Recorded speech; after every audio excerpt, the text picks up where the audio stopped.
Ayo, Hey, ayo, yo. eh. Got that Woo! tight zoom there. Got that tight zoom. Bring it in, bring it in, bring it in. Right here. I want you to see my party rocks. My Oakley blades. There you Welcome go. in, America. Thank you for joining us on a free-for-all Friday. Uh, Big sports weekend. I know we had light Wednesday, but our troubles are over because That's right. we got a lot of It's the action one this that bring, weekend. it's the one that It's brings us back. the one that brings us back. Woo! But thank you, as always, for joining us. Light up the comments, fight with each other, or call in. I mean, just call in, hit the link. Uh, let's talk about it. Big UFC, 3 title fights. Always not obviously not a major, but like a upper-ish tier PGA event with the Arnold Palmer Invitational. Um, Mm-hmm. Spring training rolls on. The All-Star game, in whatever form it's going to be. I, well, that's one of my favorite bits they were doing last night on Inside was Kenny Smith's virtual All-Star Bash, where he's like, 2,500 of my close friends are going to be online. It's going to have Snoop Dogg, DJ. It was like insane. But thank you for joining us. I hope you had a good week, and looking forward to a better weekend, especially sports fans out there. Tyler, how are you doing on this Friday, heading into the weekend? Doing good, man. Definitely looking forward to just a crazy, busy sports weekend. Got a lot of things lined up. Also, some good news is that California is kind of opening up live audiences for sporting things. So we will be putting out tickets to watch the Quarantine Kings live. You can Yes. watch it from. You can observe me from the hallway that's like 6 feet away from me right now, or you can sit outside the Thunderdome and watch Ronnie do his thing. So Of course, keep an ear out for that. responsibly distanced. So I Of must say course. that I'm going to have about 5 seats, probably around $1,200 per seat. But if you Sure. do, step up, it will be a very intimate VIP experience right outside the tent. You Yeah. might get to see the possum, maybe some kind of homeless fight Actually, situation in the street. the possum has a permanent seat there. Actually, that's you don't go into his seat. Yeah, he has an executive suite. So uh, Yeah. I did promise him, once we were allowed to have fans back, that we would Right. honor his season ticket. He is a Right. generous benefactor of the program. Also, good Yeah. news. The Suck It Mosquitoes shirt, big distribution deal with Fry's Electronics. We are hoping that's going to work out There we super go. good. So It's gonna take off to the moon, baby, to the next moon. thing, big profit. But Yep. thank you guys for joining us. Jaime, I see you out there active early and often. Let's do this. Yep. Let's go. Well, I don't know if we can get another one trending, Nick, but I like that. Suck A, B, C, D, G, it, mosquitoes. Mosquitoes. Uh, ABCD's mosquitoes.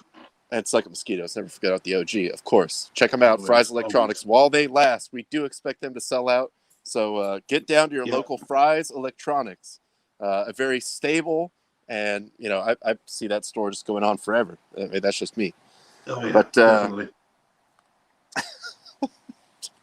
Justin popping in the comments. Hmm. Yes, let's do it. Let's get turn up on a Friday. Oh yeah, and yes, let's get hyped for the All-Star bubble. I believe it is technically a bubble. And yes, free for all Friday life. But let's dive right into. I should come up with I like to do just some odds and ends, obviously at the beginning of the show, and I think I need to do a bumper, let's just call it side pieces. So let's get into some side pieces here at the beginning. Tyler brought this one up to me early that Big Ben is cutting his pay. I don't know if it's going to really help that team, but I guess he's made a lot of money. So and he's looking a little not washed but washy right now. So he's heading that way. But yeah, it's a good faith move, I guess. It's a good faith move, but honestly, I think he'd be better help to not play next year. He didn't look good. He didn't look good, and he threw the most he's ever thrown, which that's a bad sign as well. I mean, look, if Yeah, they could take that 15 million they're saving and invest it in some offensive line, or maybe some running backs or the fullback, I don't know, but Bennett quarterback, I don't think he's their answer. I don't think he's their answer. So congratulations, other teams in the AFC North. This will be another year that Pittsburgh doesn't win it.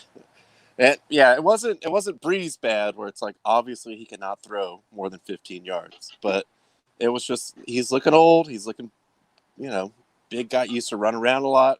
A lot of wear and tear on that big body. Yep. And they, got some other issues going on. Justin points out, sounds like the price of a Juju. Maybe. We'll see. But Suck at Mosquitoes is the global name to the moon. True. We'll see. But, you got to do what you got to do. Obviously, he still wants to play. I don't really see the Steelers as the class of that division anymore. It's the Browns, so you always think, like, when is the plug going to get pulled? Like, when is the real Browns factor going to come out? True. And then you still have Lamar in that division. Who knows? But, this is kind of like what a OG veteran quarterback sort of has to do if he wants to keep his job and sort of like, give me some pieces, like, let's make one more run at it kind of thing. So I'm not knocking him for that.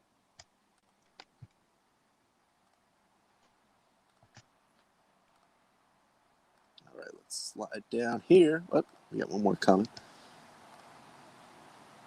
Big Ben is going to groom Dewey Trashkins for a year. He wanted to come back. He wanted to come back to mentor. Yeah, I don't know if Haskins is their answer at quarterback either. I mean, they got to pull for the young man. Definitely, never root for somebody to fail. But I don't know if Haskins is their answer either. On the subject of Pittsburgh, this was a hilariously dumb thing that happened that the Penguins did, who I hate. I think Tyler will back me up on this. No one can tolerate. Amanda, if you're watching, back me up. I know you hate freaking Penguins. Everyone does. So this was like kind of like similar to that Adam Gase situation. Just like you caused your own problem. You made a problem where there was no problem. On their social media, posted this picture. Their first game, I think, in like a year where they had any kind of fans there. And, you can see people with masks on. They're kind of spaced out, whatever. Immediately, though, people just found the same picture, Getty Images. We used to do the same thing for Padre games. You go on, PhotoWire, AP, Getty Images. You can get the exact same picture. And people were quick to point out, like, why'd you just Photoshop masks on people?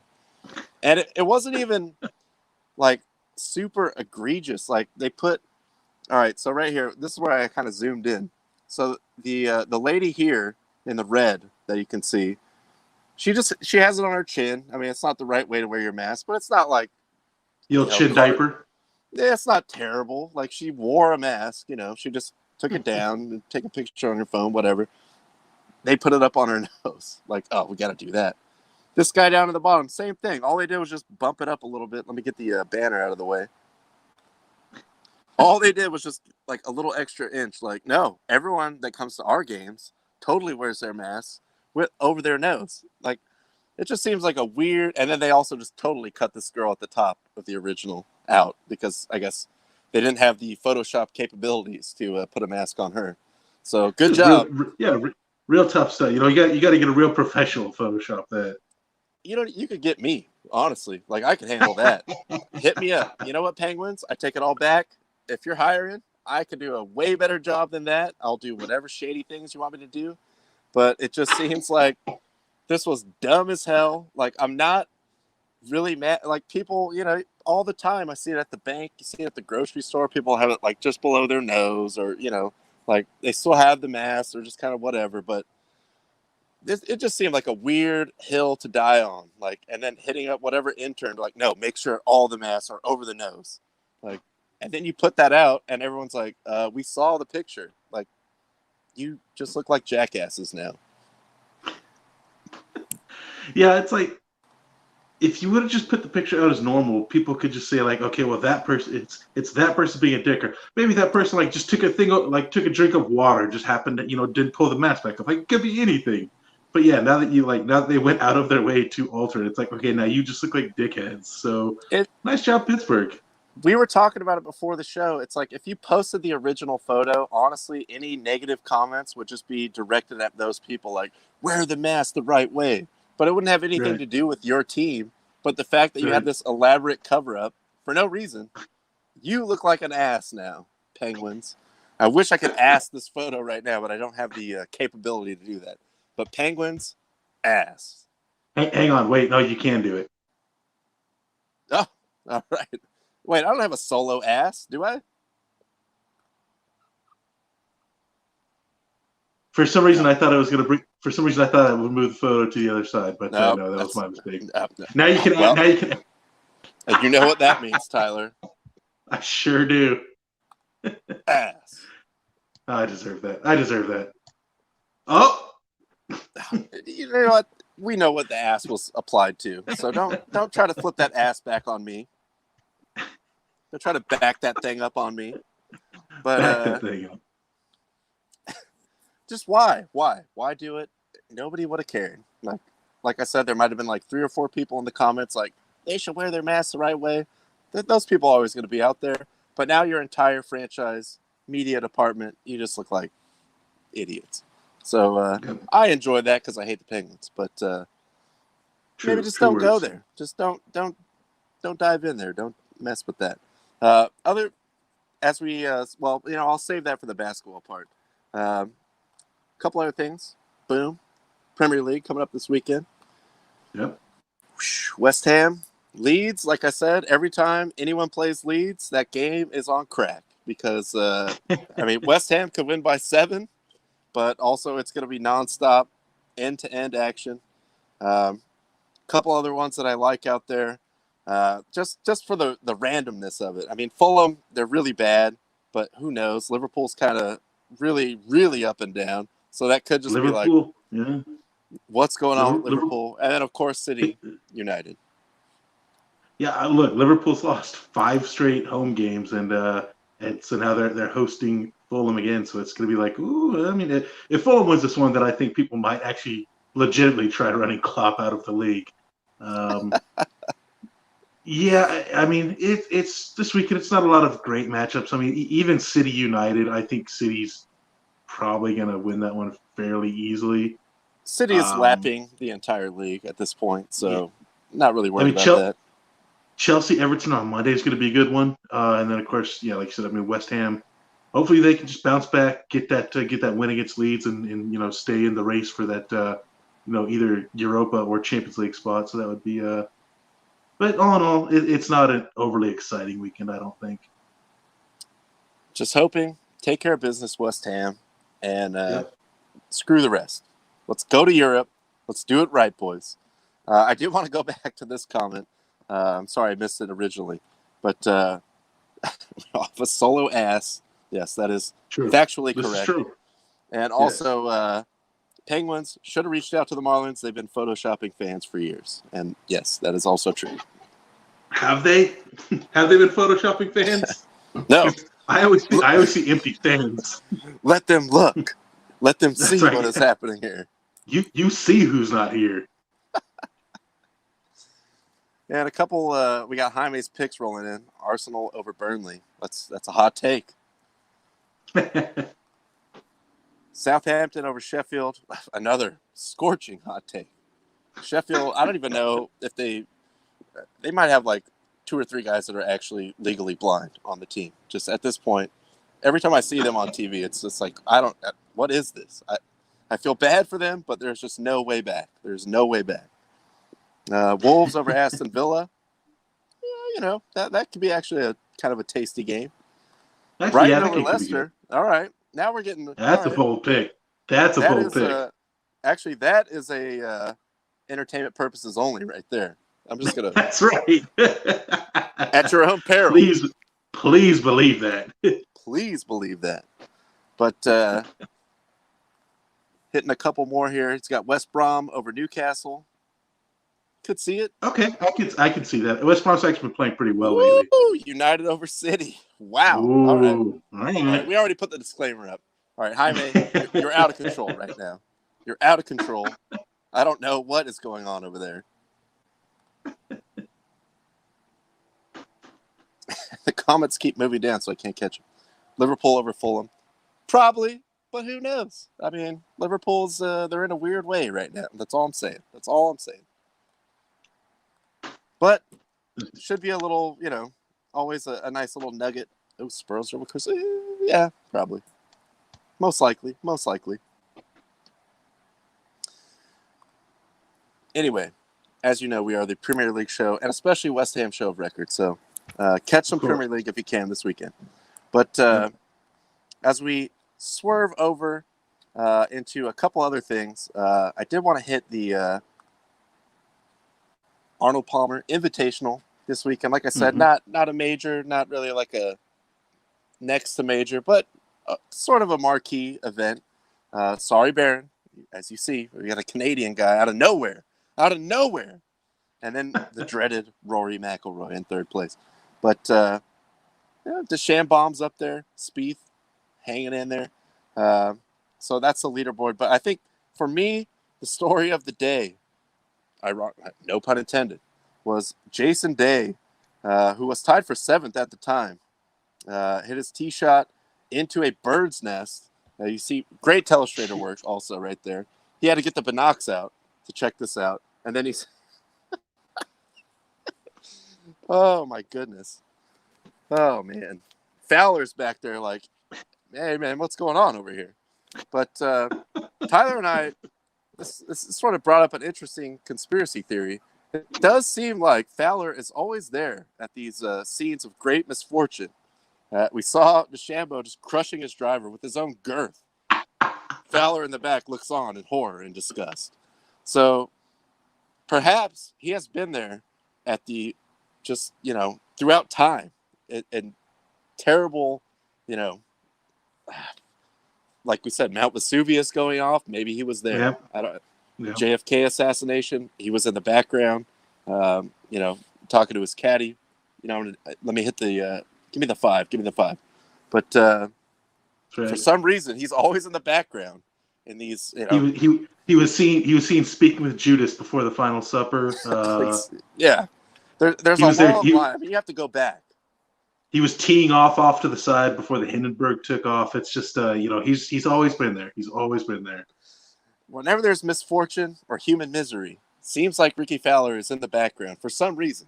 I don't know. Always there. It's just a trend. Just for now, it's a we're trend. Not saying we're not saying. We're just saying. Ever since he started rocking that mysterious porn stash, yes. I mean, he could have been around for centuries. Right.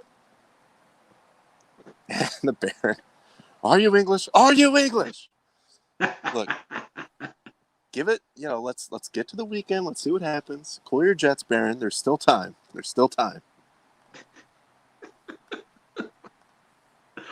Yes, gotta love Baron's just constant not being happy if a non-American wins a golf tournament. Disdain for anyone that is not American. But all power to you. One other thing, as we, of course, are the NASCAR show of record. NASCAR in Las Vegas this weekend. Our boy on the pole, Kevin Harvick. Right. But when you look at this top 10 qualifying, names, big names, all the way down. Hendrick with 4 cars in that top 10. Old Billy Byron in second. Kyle Larson, America's favorite. Just never quite learned how to use that mute button. But he's back. And, of course, Hamlin always hanging around. Kurt Busch, Chase Elliott, Keselowski down there at 10. So star-studded top 10 for sure. Where our heart and our allegiance lies. Come on, Harvick. Right. We'll see what happens. But stay tuned for that on Sunday. And I think that's a good time to get into basketball. We do have the All-Star game, which is super weird this year, just because the players don't want to be there. Fans can't go. The mayor of Atlanta was like, please do not come here. There's no parties. There's no anything. Just nobody wanted this except for the NBA brass. That's yes, it. Nosferatu himself decreed that this would happen. And they did have last night. On a wood carving. He made a wood carving thing. This would happen. The very gaunt Adam Silver did decree that this would happen. And I will say the players' draft was eminently watchable last night. And this is the starting lineups here. So you have Team LeBron on the right. Of course, he's in the starting lineup. Shocker. Wow. No, he's on Team Durant. He got drafted. Oh man, we should have took that rule out. and Team Durant on the left. A couple things that were funny about it. I mean, honestly, and I'll get into the Inside the NBA documentary, which I highly recommend. But they sort of did it as a live draft with LeBron and KD, who's actually not playing because he's hurt, drafting these two teams. And lo and behold, the last two players drafted in the entire thing were Utah Jazz members, which kind of strange considering they do actually have the best record in the NBA. LeBron did make an interesting point, which I did think was entertaining. When they asked him about that, he picked Gobert. Well, I mean, he had to. It's the last guy available. But I did think this was pretty funny, and his explanation as well. Rudy Gobert goes to Team LeBron. Listen, before we get, I just want to say something because there's no slander. There's no slander to the Utah Jazz, but you guys got to understand. You guys got to understand. Just like in video games growing up, we never played with Utah. Even as great as Karl Malone and John Stockton was, we would have never picked those guys in video games. Never. LeBron, the video game. Hold on, I got. That's a good point. I mean, let's be honest. They had some great teams back in the day for a long run, but we did some fact checking, and as you know, we are the NBA Jam show of record. Who would use this team in NBA Jam? Nobody uses the Jazz. Nobody used it. No. Nobody uses the Jazz. Like the only time I might have used the Jazz was maybe like years ago playing 2K, like when AK-47 was like one of the top shooters in the league. Maybe use the Jazz then. Maybe. No, nobody used the Jazz, not even once. Dual whites.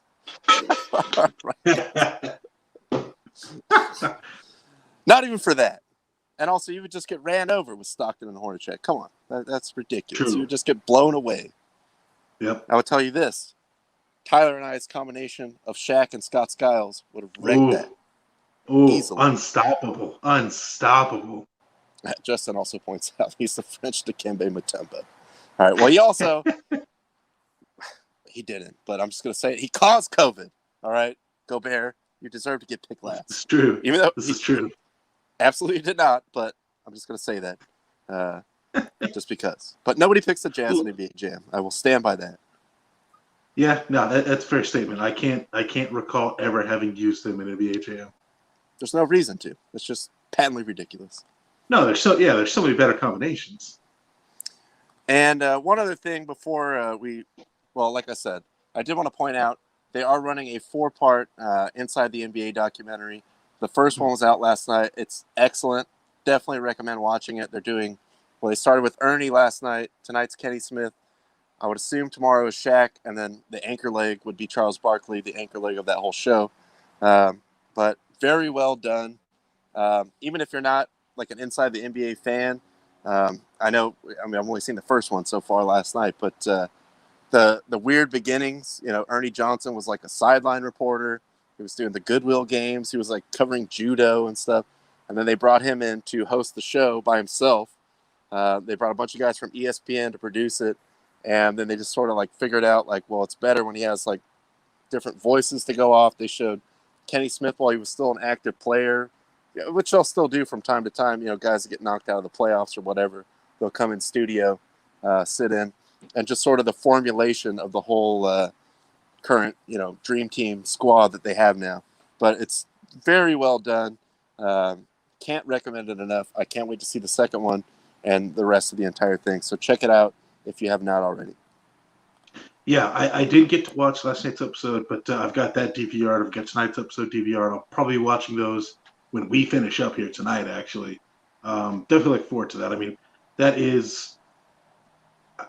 it's got to be the best sports show on television. I can't even think of anything that comes close to it right now on TV.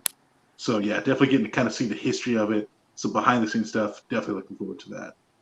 Well, and I was talking to, some of the other radio station guys that are in, they've been in TV or radio production, whatever. As far as, like, most, iconic copied shows, I'd put it up there with, like, College Game Day. Fox is kind of sort of trying to do that with their studio show now, but it's not the same. The College Game Day is just its own thing, surrounded by fans in normal times. The signs, Lee Corso putting on the mascot hat, all this stuff they do. Sure. Pardon the Interruption kind of was the first of just these like take shows, but that one Yeah. still feels like That's a little more bit like a more panel genuine. show, but yeah. Yeah, it's less like I would Bayless and all these hot take people. It seems like a very watered down, just like I don't know, lowest common denominator version of that. Maybe even the original Fox NFL Sunday crew when they had Collinsworth and all these guys on there.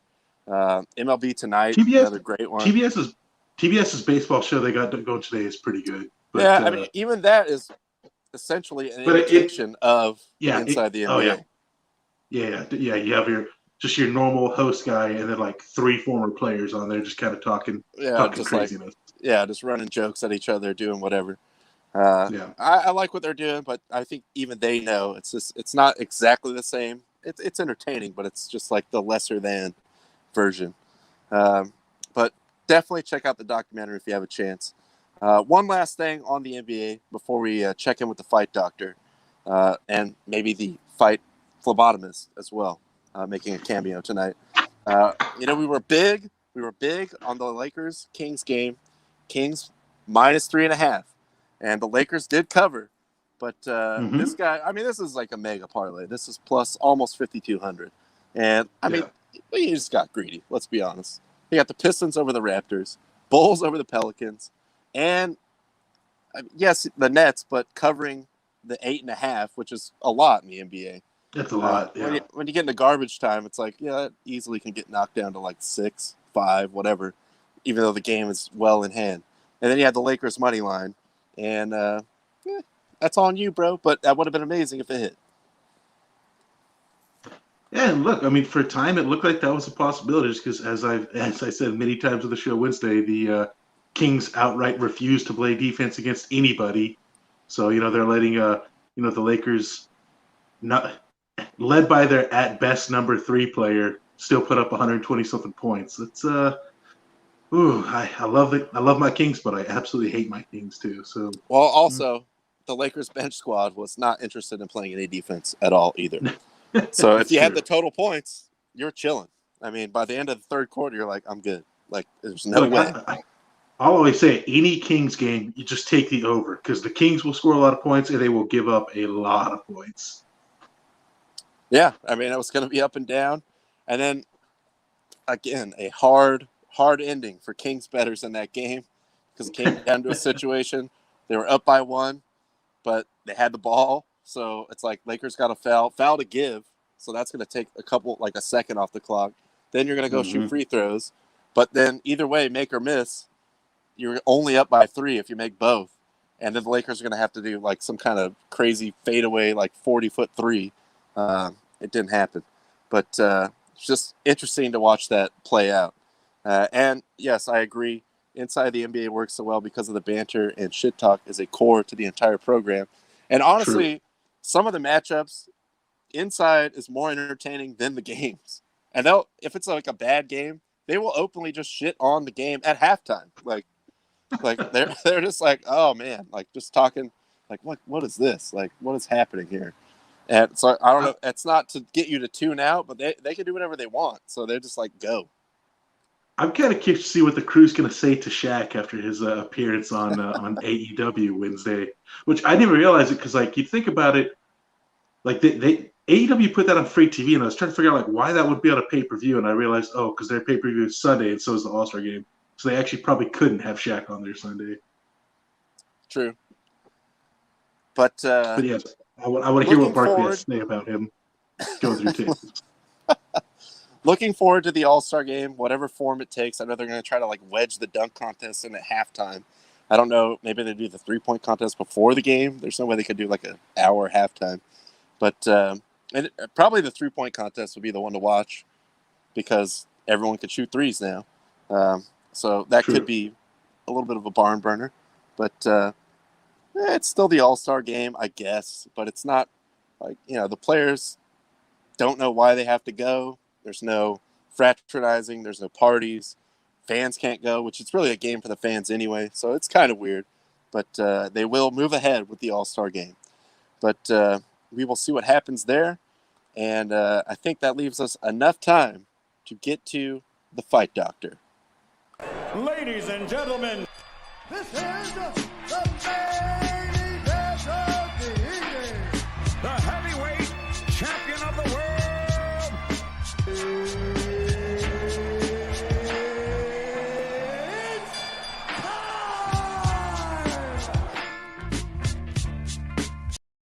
Yes, sir. Yes, sir.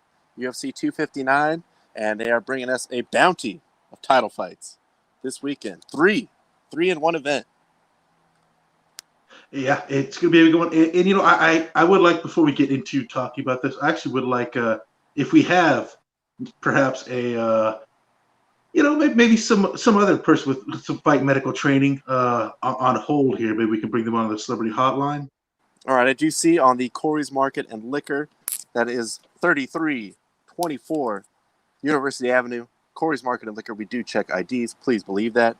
They wanted, you know, they're fans of the show, so they requested that I add the "Please believe that" to their tagline. Bringing into the program, No ID Justin, the fight phlebotomist on the program, specialist, you know, for different things beyond the fight doctor. The fight doctor is a general practitioner. General practitioner, really, yes. Yeah, when you need, you know, special care, we do have the fight phlebotomist. Justin, how are you doing this evening? I'm doing fantastic, man. Yeah, I'm just there to do the minor procedures in the fight doctor game. It's more specialized. The stuff that's below the great fight doctor. He went to school a lot longer than I did, so obviously he has the doctorate, PhD. That's only because I failed classes multiple times, so I had to just keep trying. Yeah, I just kept going through those damn trade schools, you know, and finally got on. With a degree from ITT Tech, we have the fight phlebotomist. Phoenix Online University. There we go. But let's dive into the fights. Like I said, it's going to be a nice event because 3 title fights, that just rarely happens. Yeah, it's 3 title fights, and it's 3, well, 2 exciting ones and one with just, you know, somebody that's possibly the pound for pound best fighter in the world, regardless of gender. But of course, the headline fight we got for the light heavyweight title between the light heavyweight champ Jan Blachowicz taking on the middleweight champ Israel Adesanya. Obviously, the middleweight title will not be up for grabs in this one, just the light heavyweight title. You know, this is an interesting one. Biggest thing, I actually think I put a tweet of it in the tank earlier, is just what these guys came in for the weight class at. You know, Blachowicz hit the 205 weight maximum, of course, which means that when he fights, it'll probably be like 220, 225. Adesanya, wearing sweatpants, came in at 201.5 pounds. So it's so interesting because, like, he's not going to put on any more weight before the fight. So, like, what he weighed yesterday is what he's going to weigh tomorrow. Blachowicz is going to put on 15, 20 pounds before the fight. So that means if he hits Adesanya, I mean, that's, you know, Adesanya is used to guys in the middleweight, you know, guys might fight. By the time they hit the ring, they might be around 200 pounds. So you're looking, if he gets hit, he's getting hit by another 20, 30 pounds than he's used to, which could be a problem. Now, the thing is, Adesanya doesn't get hit hard very often. He's great at keeping the distance using his length. He's an amazing technical fighter, probably the better fighter if you just look at it from a technical standpoint. But if Blachowicz hits him, it's going to be something that Adesanya maybe hasn't felt before. Yeah, I agree 100%, man. I just think that weight discrepancy is going to prove to be too much. And that's hard for me to say. You know, it's like it's not like when I watch Israel's fights or I watch his game, he has a lot of flaws. You know, the guy's pretty much, you know, top to bottom, great defense, great reach, great positioning, really quick hands, really quick feet. You know, he just utilizes spacing and he knows how to work around the cage really well. But yeah, like you said, I mean, an extra 25 pounds and, you know, add on to that, Blachowicz is already throwing hammers. You know, it's like if it was like, you know, just maybe an average guy with not as strong hands, maybe. But yeah, I feel the same. I know we spoke a little bit. I just feel like Blachowicz is going to pressure him the entire fight, and Adesanya's not really used to guys controlling the pace as much. I feel like in a majority of his fights, he does a good job kind of picking his spots and kind of just working through a game plan really well. But Blachowicz is one of those guys where it's the old adage, like your game plan goes to shit when you get punched in the face really hard. So it's gonna be it's that's this is a really exciting card. Like I'm super pumped for this one. I think these are gonna be some great fights. And another thing, after you and I just had talked earlier today, I kind of started thinking about is I forgot, being this is at the UFC Apex, they're fighting in a smaller cage, which means it could wind up being harder for Adesanya to utilize that distance, keep that distance, because if Blachowicz just charges at him, there's not much room to back up on, as opposed to, when they fight in a 30-foot cage, which is what pay-per-views would normally be on. So I'm really curious about that. I mean, I've kind of been going up in my head all week, kind of debating who I think is going to win. But once I saw what they weighed in, I thought, for entertainment purposes only, of course, I have to take Blachowicz. I think Blachowicz is going to retain his title. Adesanya will go back and probably continue to dominate the middleweight division. But I just think, a guy that fights underweight in the middleweight, now going up and fighting way underweight in the light heavyweight, it's tough for me to go with him. Yeah, I'm right there with you. I'm going with Jan as well. I just think it'll be interesting to watch the first round, because I think that'll really tell the tale. Is if Adesanya lands a shot or two and Blachowicz just walks it off, like it's not phasing him, it's not hitting him hard enough, it's going to be a short night. Like Blachowicz is just going to be able to dominate. So, but we'll see. Like there's not a lot of guys that have the striking ability and the quickness that Adesanya has. So, he's a great fighter, dude. It's just, like you said, 25 pounds is a lot, man, especially for a guy that comes in underweight already. And actually, I had not thought about that either, but that's a great point that you brought up, Tyler, as far as the little bit smaller octagon, maybe cut some of the angles down and, box this guy in a little bit more. We know he's slippery, and he can, use that reach, kind of can just get things off from any kind of weird angle. But, I mean, the size difference, and especially the size difference, I mean, this guy's just going to be a hammer coming at him. So, interested to see what happens there, but definitely want to tune in for the main event. Yeah, if Vegas likes Adesanya, like I kind of looked at it earlier, and I saw Adesanya was going at -250. So surprising that the lighter guy gets the advantage. I mean, look, he is 20-0 with I think 15 knockouts in his career. So Adesanya is no chump. Like I'm not. He's not a bum. I won't be completely surprised if he wins, but I do just think that the massive difference in size is going to come into play, and it's going to be a win for Jan. Co-main event, we got, as I said, possibly the best pound-for-pound fighter, just regardless of gender, Amanda Nunes defending her featherweight title against Megan Anderson. You never want to say there's no chance. No, your size said it all. I don't know. I look at Anderson's fights, and she's getting a title shot, but this is the lightest or the thinnest division there is. Anderson doesn't have wins over anybody impressive. I mean, maybe Kat Zingano, maybe. And Nunes just absolutely has destroyed everybody put in front of her. I don't, until it happens, I can't ever bet against Nunes. I think one thing to look at is the -1100. That's pretty damn crazy in a title fight. That's insane. Yeah, it's almost similar to what we were talking about though with the main event with the first fight, but not as much obviously the weight discrepancy. Nunes is just too powerful. Like I don't Megan has, she's real lanky. She throws from some awkward angles. She seems to be pretty well rounded on the ground too. But it's like if you're going to the ground, Nunes is just bashing your face in. That's what she's done to everybody, and it's been really fast. So it's Vegas knows -11 hunch is hard to ignore, man. That's a lot. I mean, that's a lot. Yeah, it's just it's Nunes. She's a champ already. She's the champ in 2 weight classes, and she's defending this one in the lighter or the kind of weaker weight class. So it's I'd be everybody in the world would be shocked if she lost. So I think that one that one could get pretty ugly. The other title we got going is the bantamweight title between the champ Petr Yan defending against Aljamain Sterling. This is going to be a fun one. This is just two young, scrappy fighters. Of course, Yan, his last fight won the vacant title against Jose Aldo. Before that, he had a knockout win against Uriah Faber.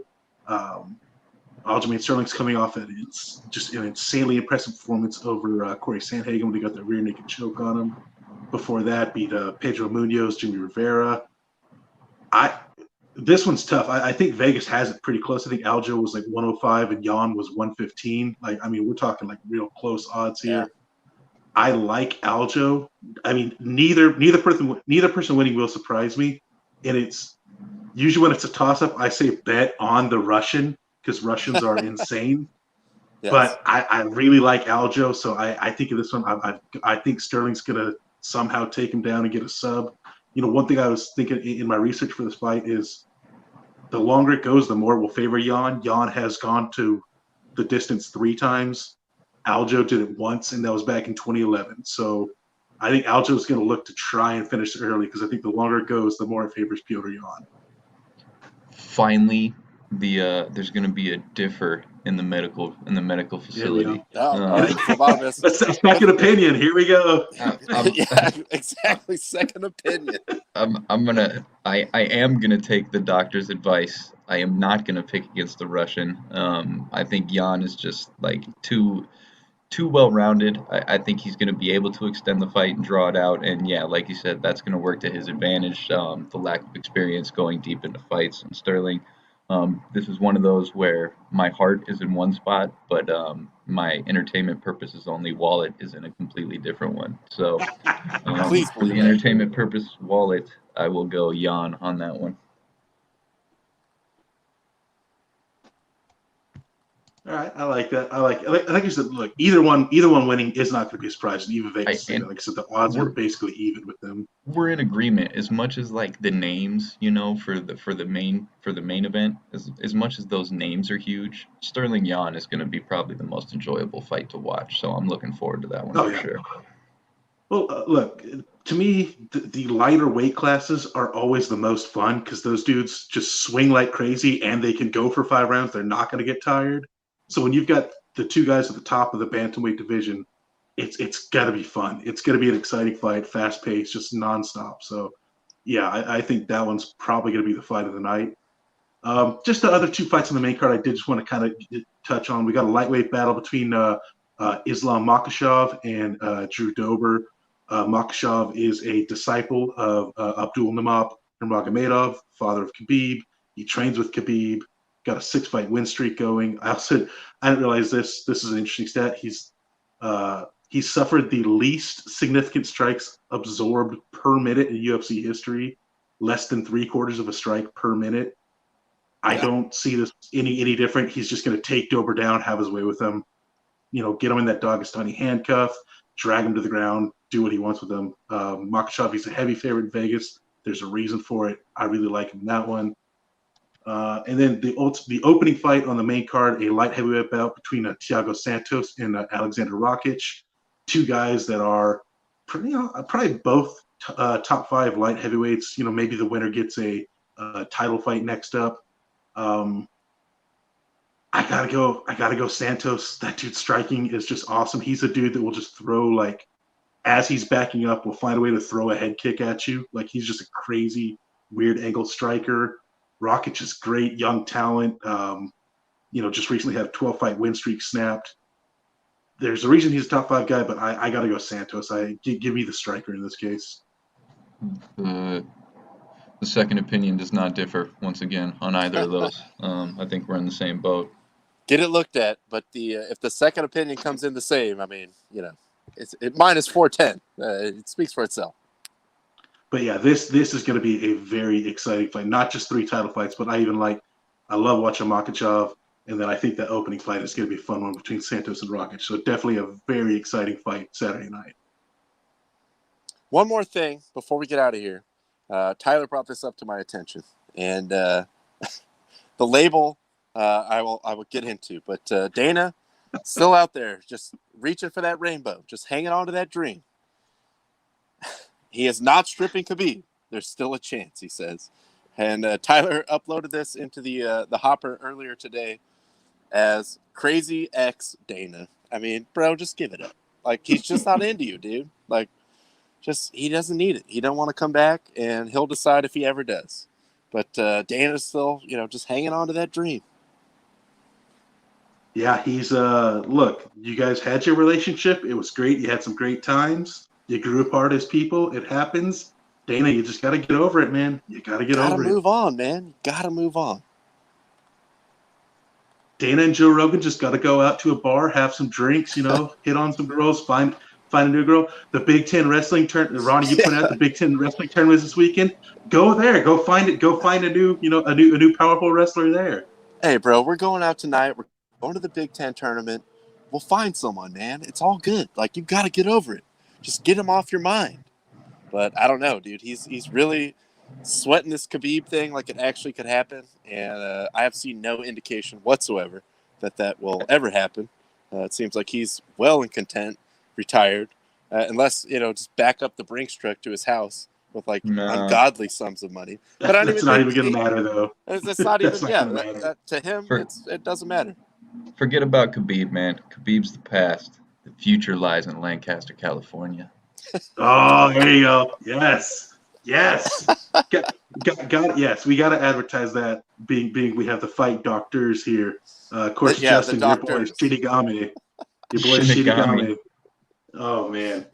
Yeah, no, that's gonna be a big one. It's the I believe it's the Street Beefs unification title match. There we go. Shinigami repping that West Coast, and then some dude named Big Smile or something from the East Coast. So classic Street Beefs. Great name. Yeah, no, I believe I watched a couple of Big Smiles fights. He started off saying, all smiles till we get in the ring, and then I'm snatching those teeth. That's what he said. So Wait, he talks a good game. Sounds like he means business, and then he does this weird thing where he runs the zipper across his face and then does a smile. I don't know. It's I hope he gets kicked in the face really hard by my boy Shinigami. So I'm hoping, I discussed that with the doctor earlier this afternoon. I'm hoping there's not a cross of schedules where I'm forced to switch off of the fine Dana White Productions and go and have to check out my boy. Hey, there are ways to watch both. Just saying. I will be. But we got to get out of here on time because we're up against it. So thank you, of course, Tyler, the fight doctor. Thank you, Justin, the fight phlebotomist, for your expertise in your very specialized field. And thank you to the fine people at Hollywood Upstairs Medical School for licensing this man. But thank you for joining us. Again, thank you for the comments, the calls, all the beef, the hate, whatever. Bring it on. We'll be back Monday to run this all down. Honestly, my favorite part of Monday is seeing how yellow and red all these fools get on the heat map. So I can't wait for that. But thank you, Justin, again. Have a great weekend. Tyler, any parting shots before we get out of here? Nah, man, just like I said, looking forward to a good weekend. Lots of combat sports. So we got UFC, Big 10, Big 12 wrestling championships. We got AEW pay-per-view Sunday night. Gonna be a busy weekend for combat sports. But thank you guys so much thanks so much for tuning in. We will be back here Monday recapping everything. Thank you, Justin. Hope you have a good weekend. Drive safe on your travels. Yes, sir. Love you guys. You all know the drill. Keep the fire. Keep that fire.